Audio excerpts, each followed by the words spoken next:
প্রিয় হবেন, তারপরে যে স্বাভাবিক যে নিয়ম, সেই নিয়ম তো কমপক্ষে ফলো করতে হবে। এরপরে ঘরে প্রবেশের সময় সালাম দিতে হয়। কি করতে হয়? ঘরে যখন প্রবেশ করবেন তখন সালাম দিতে হয়। আন আনাস রাদিয়াল্লাহু তাআলা আনহু قال قال لي رسول الله صلى الله عليه وسلم يا بني إذا دخلت على أهلك فسلم يكن بركة عليك وعلى أهل بيتك। ও বনি আদম, তোমরা যখন তোমার পরিবারে প্রবেশ করো, ঘরে প্রবেশ করো, তখন ঘরওয়ালাদেরকে সালাম দাও। এই সালাম হলো তোমার জন্য বরকত এবং তোমার পরিবারের জন্য বরকত। আজকে আমাদের ঘরে সালাম বিনিময় নাই। সালাম দেয় কোন জায়গায়? যে জায়গায় শরীয়তে সালাম দিলে গুনাহ হয় সেই জায়গায়। স্ত্রীরে সালাম দেয় না, সালাম দেয় শালীরে। সমাজের অবস্থা এরকম হয়েছে কিনা? আরে বোন তার বোনকে সালাম দেয় না, সালাম দেয় দুলাভাইরে, সালাম দেয় বিয়ান সাপরে, সালাম দেয় যে মেয়ের সাথে সম্পর্ক আছে সেই মেয়ের মারে নিজের মাকে সালাম দেয় না। আজকে এটা সমাজে হয় কি হয় না বলেন? সালাম স্ত্রীকে দিতে হবে, সালাম তোমার মাকে দিতে হবে, সালাম তোমার বোনকে দিতে হবে, সালাম তোমার ফুফুকে দাও, ফুফাতো বোনকে নয়, সালাম তোমার খালাকে দাও, খালাতো বোনকে নয়। যাদের সাথে যারা গায়রে মাহরাম, যাদের সাথে দেখা দেওয়া হারাম, দেখা দেওয়া নিষেধ, যাদের সাথে শরীয়তে বিবাহ বৈধ করেছেন, নবীজি সাল্লাল্লাহু আলাইহি ওয়াসাল্লাম যে সালামের যে দিক নির্দেশনা দিয়েছেন, এটা হলো গায়রে মাহরাম যারা হবে, অর্থাৎ যাদের সাথে বিবাহ বৈধ, তাদেরকে সালাম দেওয়ার ব্যাপারে বা তাদের সালাম গ্রহণের ব্যাপারে একটু সতর্কতা আছে। যদি সালাম গ্রহণে বা সালাম দেওয়াতে ফিতনার আশঙ্কা হয় বা এটার দ্বারা যদি ভিন্ন কোনো উদ্দেশ্য হয়, তাহলে ওইখানে সালাম বর্জন করতে হবে। এজন্য বিয়ান সাহেবকে সালাম দেওয়ার দরকার নাই। সালাম কাকে দিবেন? কথা বলেন না কেন? সালাম মাকে দিবেন, শাশুড়ি হওয়ার পরে সালাম দিন। মেয়েটা পাওয়ার জন্য অগ্রিম শাশুড়িকে সালাম দেওয়ার দরকার নাই। আরে ওই মেয়ে বিবাহ করার আগেও ও মেয়েও আপনার জন্য যেভাবে বিবাহ করা বৈধ, ওই শাশুড়ি হওয়ার আগে শাশুড়িও বৈধ ছিল। সুতরাং আপনার উদ্দেশ্য যদি থাকে বারবার রাস্তায় দেখতে যে শাশুড়ির রাস্তায় পায় বারবার সালাম দেয়, অর্থাৎ তার মানে বুঝাইতে চায় এই এলাকায় আমি একমাত্র ভদ্র ছেলে আছি, আপনার মেয়েও তো বড় হয়েছে, এখন তো বিবাহ দিতে হবে, একটু আমার দিকে খেয়াল রাখেন। সালামের উদ্দেশ্য তখন এইটাই হয়। আমি কি ভুল বললাম নাকি? সালাম অত আদর করে শালীকে সালাম দেওয়ার দরকার নাই। সালামের হকদার, সালামের প্রাপ্য ছিল আপনার স্ত্রী, আপনি স্ত্রীকে দেন নাই, সালামটা শালীর জন্য রেখে দিয়েছেন। আর শালীরা তার বোনকে সালাম না দিয়ে সালামটা দুলাভাইয়ের জন্য রাখছে। দুলাভাই সালাম দিলে একটু খুশি হয়, এজন্য সালাম দুলাভাইয়ের জন্য জমা করে রাখছে। কাউকে সালাম দেয় না, সালাম শুধুমাত্র দুলাভাইকে দেয় না। শালীরা দুলাভাইকে সালাম দেওয়ার দরকার নাই। হ্যাঁ, বিশেষ যদি এমন কোনো প্রয়োজন হয় যেখানে সালাম দেওয়ার প্রয়োজন বা কোনো ফিতনার আশঙ্কা নাই, সেই ক্ষেত্রে আপনি দিতে পারেন।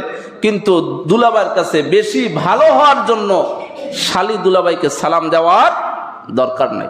যেমন অপরিচিত কোনো মহিলা যদি থাকে, কোনো কারণে তার সাথে কথা বলার প্রয়োজন, কোনো ফিতনার আশঙ্কা নাই, গায়রে মাহরাম, সে যদি সালাম দেয় সালামের জবাব দিতে পারবেন।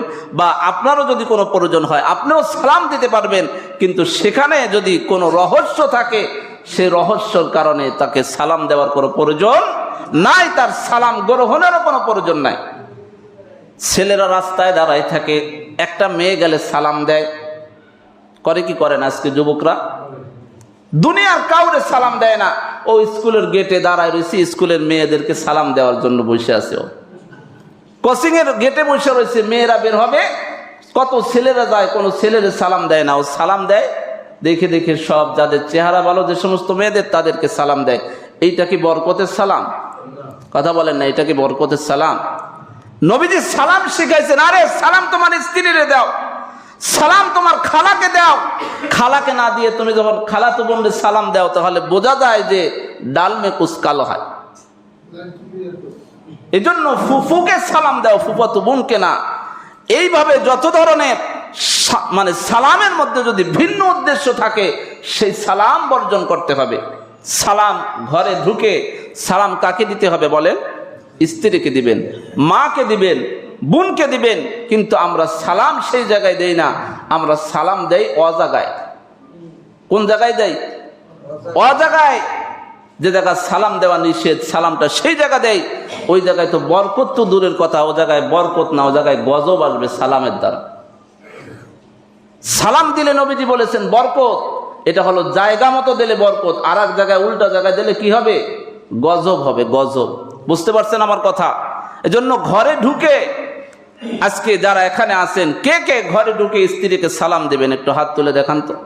আজকের থেকে আমলটা করবেন, ঘরে ঢুকে মাকে সালাম দিবেন, স্ত্রীকে সালাম দিবেন, বোনকে সালাম দিবেন। পারবেন না? এটা কি আমার কথা? এটা তো রাসূলের আদেশ।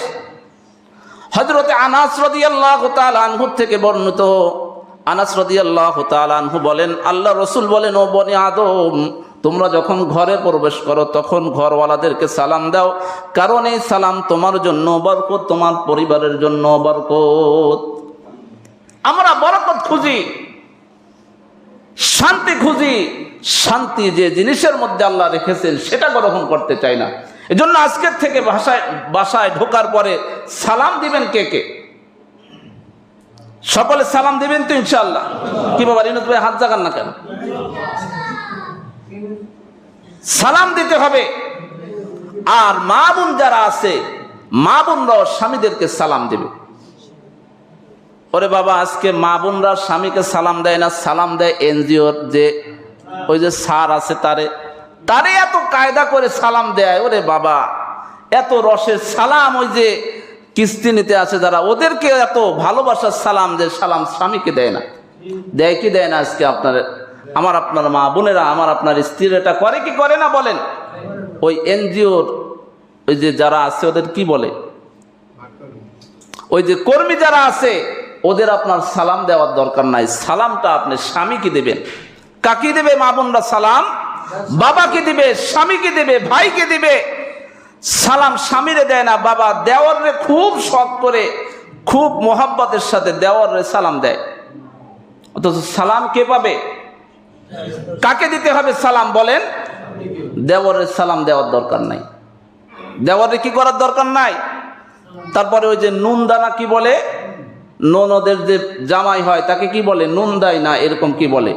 সালামটা তাকে অনেক সুন্দর করে দেয়, কিন্তু ভাইকে সালাম দেয় না। আজকে সমাজের মধ্যে শান্তি কোন জায়গা থেকে আসবে? শান্তি কোথায় পাবেন? যে সমস্ত জিনিসগুলোর মধ্যে আল্লাহ তাআলা শান্তি রাখছেন সেই শান্তি তো নষ্ট করে ফেলেছেন। এজন্য সালাম কিভাবে দিতে হবে বলেন? ঘরে ঢুকে আপনি যখন ঢুকবেন, হয়তো আপনি সালাম দিবেন, না হলে আপনার স্ত্রী আপনাকে সালাম দিবে। যখন কাউকে ফোন দিবেন তখন প্রথমে সালাম দিবেন, এটা হলো নিয়ম। যখন কারো বাসার সামনে যাবেন তখন তাকে সর্বপ্রথম সালাম দিবেন। কিন্তু আজকে আমরা রাসূলের সুন্নাতকে ফলো করি না, রাসূলের সুন্নাতে অনুসরণ আমরা করি না। যত নিষিদ্ধ কাজগুলো এইগুলো আমরা বেশি করি, কিন্তু নিয়মিত যে কাজ সুন্নাত তরিকার কাজগুলো আমরা একেবারে ছেড়ে দিয়েছি। এরপরে রাসূলুল্লাহ সাল্লাল্লাহু আলাইহি ওয়াসাল্লাম যখন বাচ্চাদেরকে দেখতেন নবীজি সালাম দিতেন। শিশুদেরকে দেখলে কি করতেন? সালাম দিতেন। আপনি সালাম দেন বাচ্চাদেরকে দেখলে? আমাদের মধ্যে এই প্রথাটা একেবারে বাতিল হয়ে গেছে যে আমরা বড়রা বাচ্চাদেরকে সালাম দিব, এই প্রথা। তাহলে বাচ্চারা সালাম কোন জায়গা থেকে শিখবে? কথা বলেন না, সালাম কোন জায়গা থেকে শিখবে? আপনার কাছ থেকেই না বাচ্চা সালাম শিখবে। আপনি মনে পড়ে যে কখনো রাস্তাঘাটে হাঁটার সময় কোনো একটা বাচ্চারে সালাম দেন? কোনো সময় তো ভুলেও দেন না। এজন্য রাস্তাঘাটে যখন আপনি হাঁটবেন, আপনারা কি সম্মান করবে? আজকের যারা ইয়ং জেনারেশন আছে, আপনাকে সম্মান কি দেখে করবে? আপনি তো সালাম দেন না। আরে আপনি যদি সালাম দিতেন, পরের দিন ওই বাচ্চাও আপনাকে সালাম দেওয়ার জন্য রাস্তায় দাঁড়ায় থাকতো, যে গতকালকে উনি আমাকে সালাম দিচ্ছে, আজকে আমি ওনাকে সালাম দেব। এটা করতো কি করতো না বাচ্চারা বলেন? কিন্তু আপনারা বাচ্চাদেরকে রাস্তায় দেখা হলে সালাম দিবেন তো?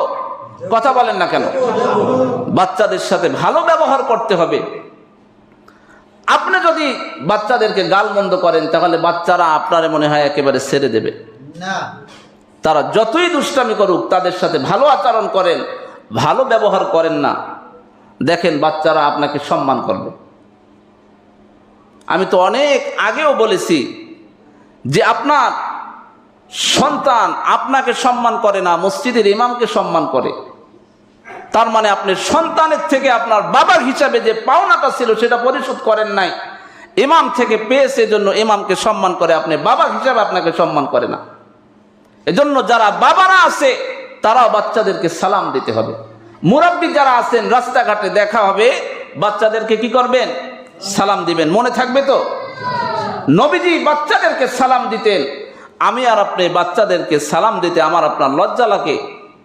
এই লজ্জা দূর করতে হবে। এই লজ্জা আমার আপনার মধ্যে, লজ্জা ইমানের অঙ্গ, তবে এই লজ্জা ইমানের অঙ্গ নয়। লজ্জা ইমানের অঙ্গ, তবে বাচ্চাদেরকে সালাম দিতে শরম পাওয়া, স্ত্রীকে সালাম দিতে শরম পাওয়া, মাকে সালাম দিতে শরম পাওয়া, বোনকে সালাম দিতে শরম পাওয়া, এই শরম, এই লজ্জা ইমানের অঙ্গ নয়, বরং এই লজ্জা ইমান ধ্বংসের কারণ। এই লজ্জা কি বলেন? ইমান ধ্বংসের কারণ। তাহলে একজনকে যে সালাম দেওয়া, সে আপনার মুসলমান ভাই, এটা তার প্রাপ্যতার হক। দেখা হইলে কি করতে হবে? সালাম।